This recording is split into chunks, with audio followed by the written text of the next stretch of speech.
DCGB 729 kHz. Enot sa Bareta, Enot sa Gabos. Oras sa Radyo DCGB, 10 minutos pasado alas.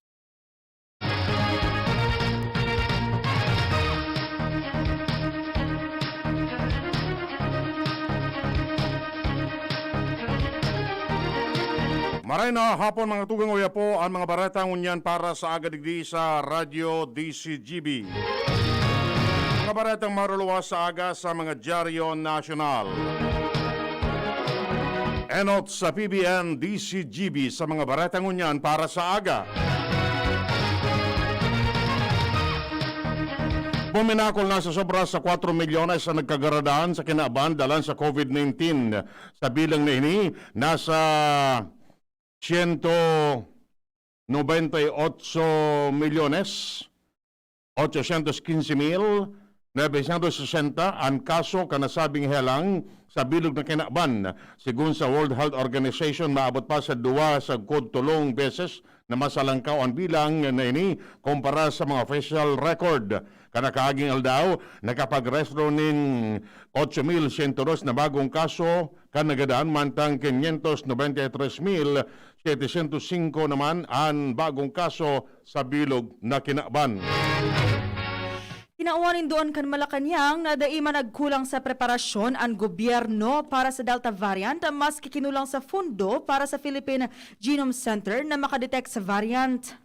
Sinabi ni Presidential Spokesman Harry Roque na daisyo yon na nagkaigwanin kakulangan dahilan ta nagkaigwaman in mga testing asin aram kung si isa yan infected maski ano pang variant. Idinagdag pa man niya na pareho ang protocol sa isolation, contact tracing asin treatment. Inako ni Roque na dapat pakusugon ang suporta sa PGC alagad ang paglangkaw kan genome sequencing bako man mandatory sa pagkikipaglaban sa Delta variant. Miaras tanto, paretali dyan sa luwas si Ans Galero. Ans, kamen.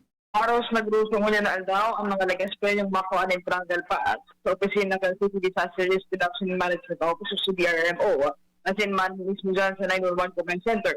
Tangani na makakuha ng travel pass sa iyo ang premier na requisito. Tangani na makaluwas hindi sa probinsya sa Bacalao Giraray. Susugman sa ipinalawas na Executive Order No. 25 Series of 2021 ni Gobernador Al Francis Bichara. Na City DRMO kan na syudad, pinagsabi na simba nagtataong niya ni travel pass para sa mga mabiyahe para sa nasa essential na mga bagay.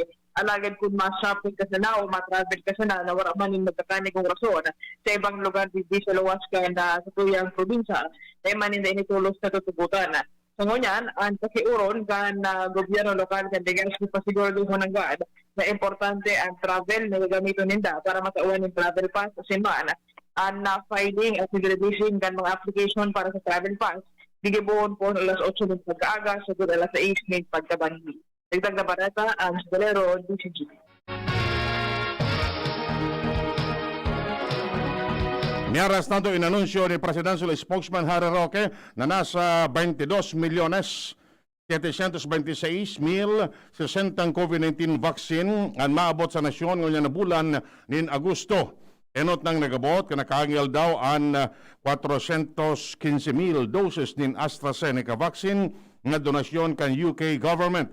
Pero digdi nagabot man ang 3 milyones doses nin Moderna vaccine nga donasyon kan Amerika. Pantang pigdalauman na mag-abot man ngunyan na primerong simana kan Agosto ang binakal kan gobyerno na 1 milyon na Sinovac vaccine.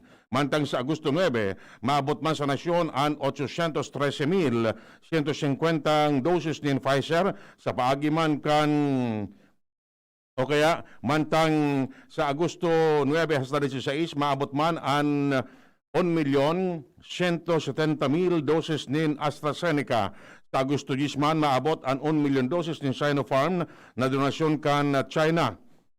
Ikadua, tagkod, ikaapat na simana kan Agosto, maabot man ang binakal na Sinovac vaccine na nasa 7.4 milyones doses.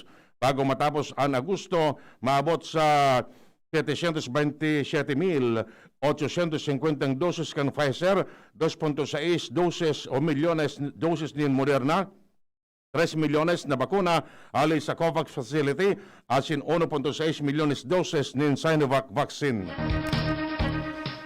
Sinabi kan Malacanang na ang gobyerno magastos nin 13 bilyones pesos para sa cash grant na itataw sa mga low-income residents kan Metro Manila kasunod ka na 2 semanang implementasyon kan enhanced community quarantine na mapon sa Agosto 6.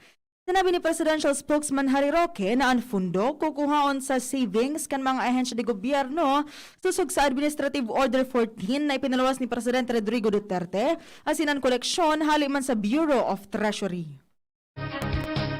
Namundo si Foreign Affairs Secretary Teddy Boy Locsin sa napornadang pangako na 30,000 doses kan Moderna vaccine doses para sa mga empleyado kan Department of Foreign Affairs. Sa sayang Twitter account, sinabi na binuwian ni Locsin ang sayang kauyaman dalang sa padagos na o dinadagos na supply ni Moderna. Deman ipigdetalye ni Locsin ang kausa kan atrasadong pag-abot kan mga bakuna. Magigaramduman na nadagit man si Locsin sa napako man na 10 milyones doses kan Pfizer COVID-19 vaccine para sa DFA kan Desyembre 2020 na i-deliver ko ta na kan Enero. Hinagad kan Department of Health sa mga A2 asin A3 priority groups na magpabakuna na maski na sa enhanced community quarantine ang National Capital Region poon sa Agosto 6 sa God-20.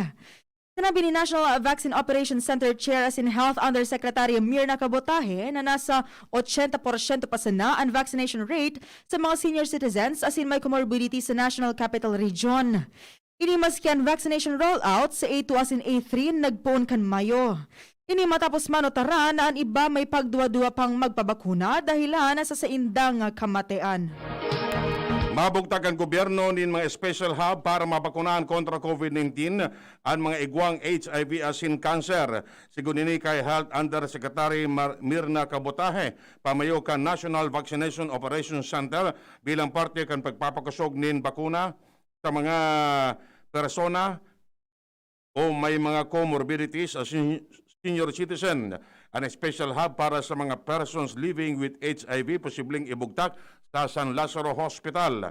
Sinabi ni Cabotaje, ang ginibong pagbakuna ni National Kidney and Transplant Institute sa transplant recipient asin donor, mantang ang mga igwang tuberculosis na tudukan man ni COVID-19 vaccine sa Lung Center of the Philippines. Base sa report kan Envoc, nasa 48.4% o 3.4 milyones sa sobra sa 7 milyones na person with disabilities o kaya with comorbidities na target na mapakunan iyo na turukana nin sagkod ka nakaaging Agosto 2. Igaadalan kan Pilipinas ang posibilidad na langkawan ang sa indang target sa COVID-19 vaccine coverage hali sa 70 sa 80% ka na 110 milyones na populasyon ka nasyon sa taho kan patakot kan mas nakakaulakit na Delta variant. Sinabi ni Health Undersecretary Mirna Cabotaje na kinakaipuhan na langkawan ang vaccination coverage sa 80%. Siyang sinabi na ini mga hulugan na may mga edad na 18 anyos, pwede nang magpabakuna kontra sa COVID-19. Sa ngunyan, ang vaccination program para sa nasa may edad na 18 anyos pa itaas dahilan sa kakulangan nin supply. Iyan mga tugang nga detalles ka mga bareta ngunyan para sa agadigdi sa Radio DCGB. Sa pagarakan mga pagriba, manito Tanya sa lado technical. Kami po ang nagatod kan bareta. Ako po si Francia May Boras. Ako ma po si Winteral na nagsasabing mabalos kan sinong pagantabay.